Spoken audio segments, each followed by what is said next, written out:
Hello YouTube and welcome to my top 10 games of 2017, and I know it's already 2018, but better late than never. This list is the top 10 games I've played, emphasis on played, in 2017. Games I've finally got around to playing and loved, or games that I've played a bit in the past, but only just gave them the time and day this year. I don't have the time to play every game, so your favourite is probably not on the list. Especially seeing as I play games that never end, like League of Legends, Heroes of the Storm, or Overwatch. It's actually nice after playing League of Legends for so many years to find a game that actually has an end credits scene, so here's number 10.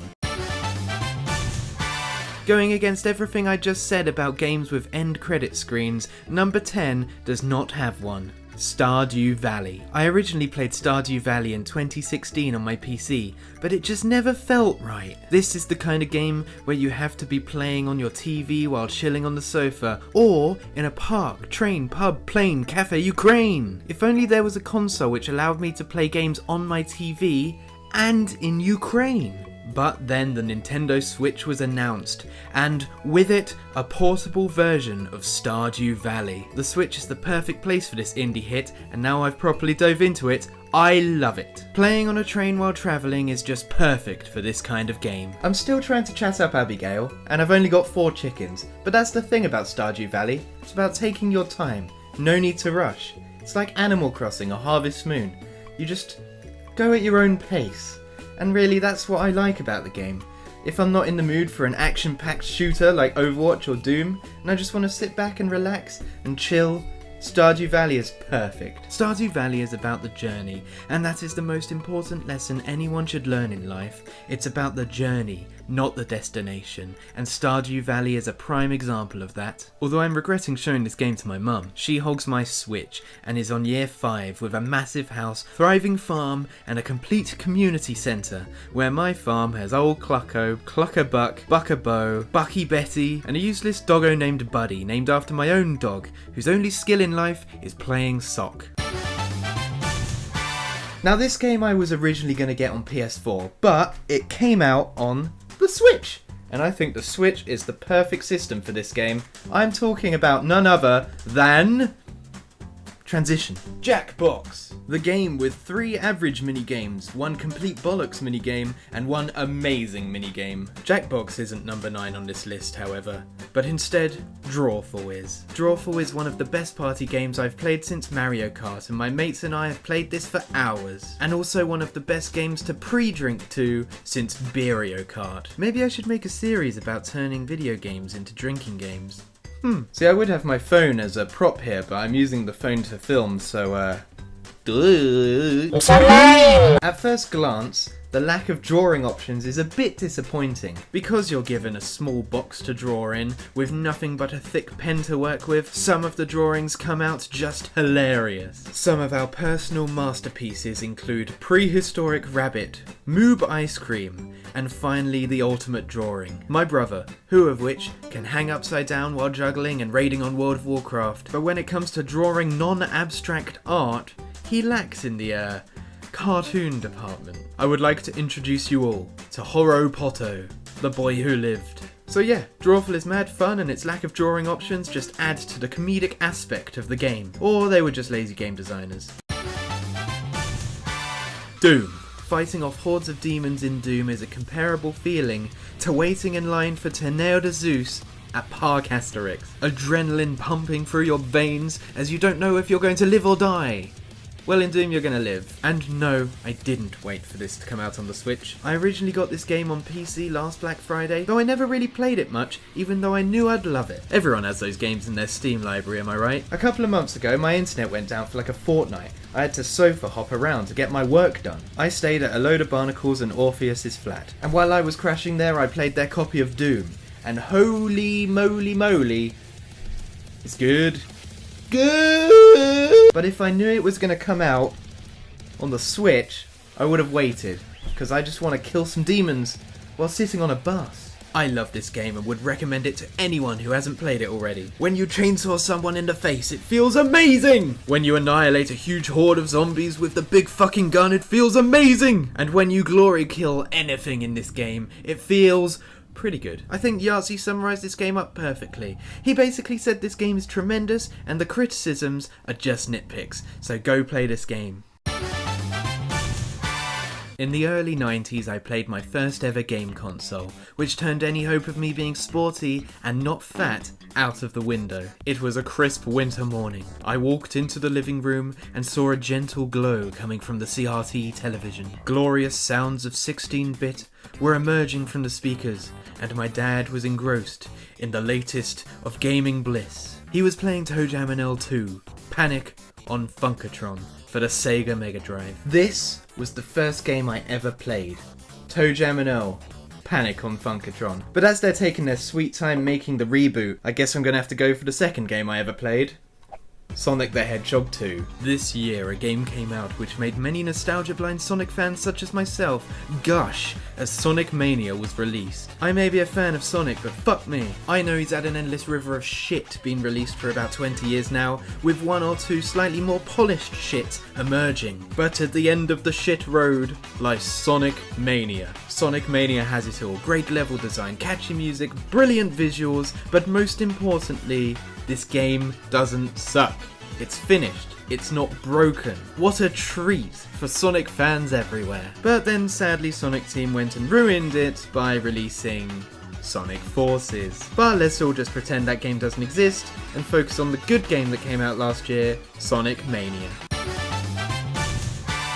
Number 6 is a game that I knew from the first time I saw it that I would enjoy it. And it's one of the reasons why I bought a PC. Cuphead! 7 years in the making, with its stunning hand-drawn animation and solid music, this game just oozes personality. Every boss is not only a visual spectacle, but each fight is unique. One moment you're fighting a queen bee with vertical scrolling platforms, to a plain level where you're fighting a genie who smokes a cigar so hard he breathes out his entire skull. I'm sure you all know this already, but this game is hard. It's actually quite a short game, but most of its length comes from dying repeatedly until you achieve your murderous goal. But I have to say, the hardest fight in the whole game is this dragon. In my 9 hours of playing Cuphead, one of those hours was spent just trying to defeat him. These fireball dudes jumping at what seems to be random, scrolling clouds above a pit. But what keeps you going is that when you die, the game shows you how far away you were from beating the boss. This was genius as it implements the just one more try mentality into your brain. Then suddenly it's 3 AM and you're dying over and over again to the Iron Giant's creepy uncle.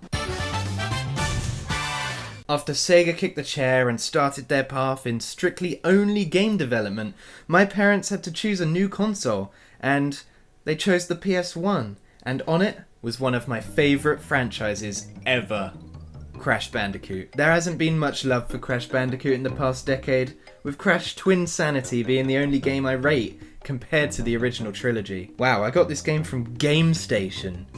Anyone in the UK remember GameStation? RIP. But this year, Vicarious Visions released the Crash Insane Trilogy for the PS4, and well, I got myself a PS4 because of it. I have no regrets in buying a PS4, the only gripe I have is that it's louder than my Hoover. This game is so true to the originals. The remixed music, the remixed sound effects, the remixed fur. My only complaint is that Crash's hitbox seems to have rounded edges, which lead to some bullshit deaths, but other than that, this game is perfect in my eyes. This was an absolute treat for Crash fans everywhere, and I 100%ed 1 and 2 and finished 3, which says a lot about the game because I'm no completionist. Needless to say, I got my money's worth, and the game seemed to have sold like hotcakes, so hopefully Vicarious Visions are working on a new Crash game from the ground up, and hopefully it won't be shit. But luckily, this isn't Sonic Team we're talking about, so I have high hopes.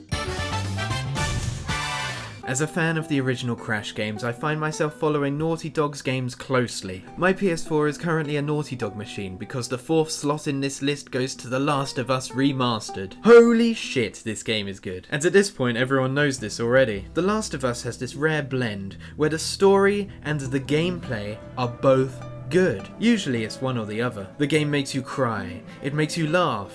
Well, it doesn't really make you laugh.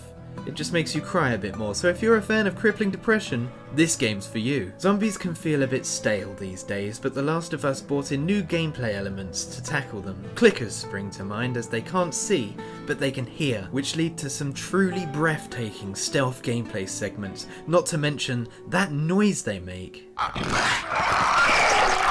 After playing this game for a couple of hours, I walked my dog. It was nighttime, and I swear to God, every sound I heard was a clicker. The DLC is amazing too. It gives Ellie a backstory, and I thought it really fleshed her character out. And I'm really looking forward to where Naughty Dog takes her in the sequel, which is coming out sometime this year.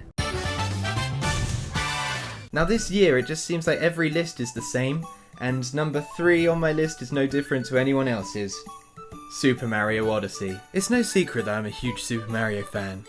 Well, it might be a secret on this channel considering most of my videos are League of Legends, but Super Mario is actually my favourite franchise, second only to Pikmin. Super Mario Odyssey was a breath of fresh air. Mario games had started to get a bit stale in my opinion. 3D World and Land were good, they were really fun games, but they took Mario down a more linear path. I was craving a 3D open world adventure, and I got it. With 999 moons to collect, this game was brimming with levels to explore, obstacles to overcome, and bosses to defeat. And the bosses this time, thankfully, weren't a joke. I actually died on a few of them, which gave me a sigh of relief, because the bosses in Super Mario 3D World were pushovers. I'm not going to spoil anything because the game is still new, but the final Bowser fight actually took me a couple of attempts. It was a nice change of pace to have some actual challenge in my Mario game again. So yeah, Super Mario Odyssey is number 3.